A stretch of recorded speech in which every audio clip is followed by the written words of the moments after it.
সম্মানিত দর্শক, আসসালামু আলাইকুম। আমরা এই মুহূর্তে আপনাদেরকে দেখাচ্ছি যে সরিষা এটা হলো আমাদের বাড়ি সরিষা। ১৪ আছে, ১৫ আছে। এটা একটি টরি, অর্থাৎ দেশি সরিষা। আপনারা দেখেন, কিন্তু এই সরিষার যদি আমরা ফলন বেশি যদি আমরা পেতে চাই, তাহলে আমাদের যে কাজটি খুব জরুরি সেটা হলো যে সরিষাতে এই অবস্থায় যেন আমাদের প্রচুর মৌমাছি থাকে, সেই দিক দিতে মাথায় রাখতে হবে। এবং ফুল পড়ে যাওয়ার সঙ্গে সঙ্গে আমাদের যে কাজটি করতে হবে সেটা হলো যে আহ, যেন আমাদের পটগুলোতে জাপ পোকা না ধরে, সেই ব্যাপারটি একটু মাথায় রাখতে হবে। সম্মানিত দর্শক, আপনারা যারা অর্থাৎ সরিষা করেছেন আমাদের বিভিন্ন জেলা উপজেলায়, তাদেরকে আমরা যে জিনিসটি সতর্ক করতে চাই যে আপনারা সরিষা করছেন তা অবশ্যই সরিষা খেতে সরিষার তেল আমাদের স্বাস্থ্যের জন্য উপকারী। তবে সরিষায় যেন এই যে পটগুলো দেখা যাচ্ছে, আপনাদেরকে একটু দেখাই, একটা ক্লোজলি দেখাই। এই যে সরিষার যে পটগুলো আছে, নতুন পট, মাথায় রাখতে হবে যে এই পটগুলোতে যেন আমাদের কোনো জাপ পোকা না ধরে। যদি জাপ পোকা ধরে তাহলে কিন্তু আপনার সরিষার ফলন হওয়ার সম্ভাবনা কম আছে, কিংবা সরিষায় যদি জাপ পোকা বেশি হয় তাহলে কিন্তু সরিষায় আপনি কোনো ফলনও না পেতে পারেন। তা সরিষার জাপ পোকা না হওয়ার জন্য আপনার স্প্রে কখন করবেন সেটাই খুব গুরুত্বপূর্ণ। তো স্প্রে করার ক্ষেত্রে আপনাকে যেটা মাথায় রাখতে হবে যে আমরা অবশ্যই স্প্রে করব, তবে এই ফুল থাকা অবস্থায় আহ, দেখতেছেন যে ফুল আছে, এই ফুল থাকা অবস্থায় কিন্তু আপনার কোনো মতে আপনার সরিষায় স্প্রে করা যাবে না।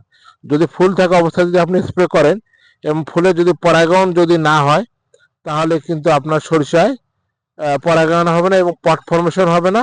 এবং পট ফর্মেশন যদি আপনার না হয় তাহলে আপনার সরিষার ফলন পাবেন না। তো সম্মানিত দর্শক, আপনাদেরকে দেখাই যে যে সরিষার এই ফুল থাকা অবস্থায় কোনো মতে সরিষা কিন্তু আমাদেরকে স্প্রে করা যাবে না।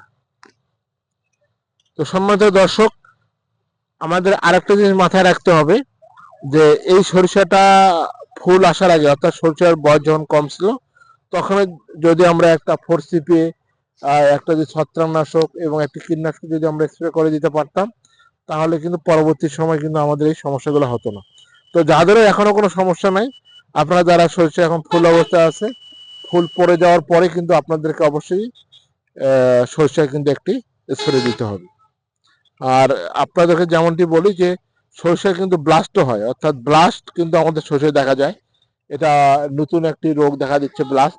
তো ব্লাস্ট যেন না হয় সেক্ষেত্রে আমাদের যে কাজটি করতে হবে, একটি ছত্রাকনাশক অর্থাৎ নাটিভোজ যদি আমরা স্প্রে করতে পারি, তাহলে কিংবা এই গ্রুপের যে কোনো ওষুধ যদি আমরা স্প্রে করতে পারি, তাহলে কিন্তু আমাদের সরিষায়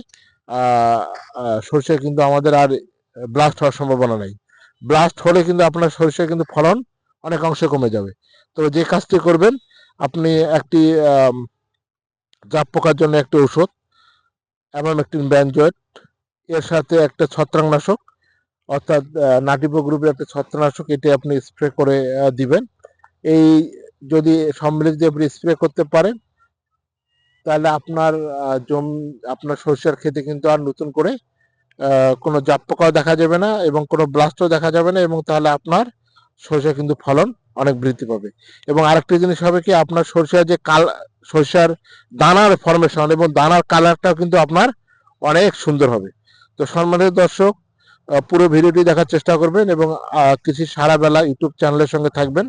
তাহলে আপনি আপনার যে সমস্ত ফসল করতেছেন, ফসলগুলো আপনারা আরো সুন্দর সুন্দর করতে পারবেন। ধন্যবাদ।